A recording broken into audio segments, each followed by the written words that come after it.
Cette photo du pape en doudoune, même si elle est archi stylée, elle est complètement fausse. Et le point commun avec ces deux autres photos, qui sont tout autant stylées, c'est qu'elles n'existent pas. Elles ont toutes été créées par des intelligences artificielles. Il n'y a pas besoin d'être un ingénieur pour créer ce genre d'image, une seule phrase suffit. Ça vous fait peur? Je vous explique comment ne pas se faire avoir. Patience.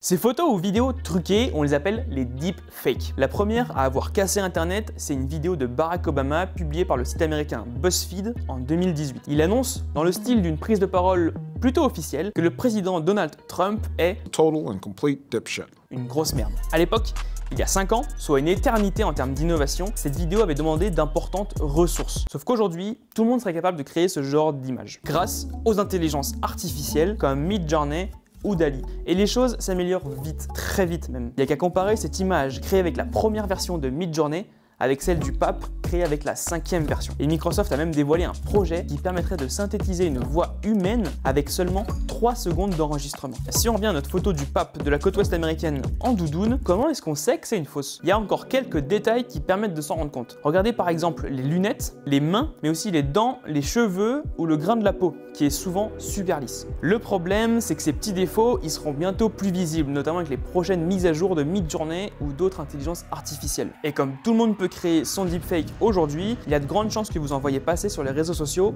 très prochainement. Alors, comment est-ce qu'on fait la distinction? Déjà, sachez que sur ID.news, on a fait le choix de ne pas publier ce genre d'image générée par une intelligence artificielle qui pourrait ressembler à une photo réelle. Donc abonnez-vous, vous serez tranquille. Sinon, il existe au moins 2 pistes plutôt techniques pour identifier ces contenus synthétiques. La première, c'est le marquage. On dit le watermarking en anglais. Ce serait les IA génératives elles-mêmes qui apposeraient une sorte de tampon, visible ou pas, sur les contenus qu'elles créeraient. DALL-E met par exemple des petits carrés de couleurs en bas à droite de ces images. Autre solution, l'introduction de métadonnées. Les métadonnées, qu'est-ce que c'est? C'est des informations sur la date de création, les modifications faites au fichier, qui l'a créé, quand et où. Aujourd'hui, les contenus créés par intelligence artificielle ne contiennent pas ce genre de métadonnées. Donc si on récapitule, pour l'instant, il n'y a pas de moyen super simple de distinguer une vraie photo d'une fausse. Des projets sont en cours, comme ce logiciel d'intelligence artificielle qui serait développé pour identifier des photos générées par une intelligence artificielle. C'est un peu le serpent qui se mord la queue, cette histoire. Donc prudence quand vous verrez des images buzzer sur les réseaux sociaux très prochainement.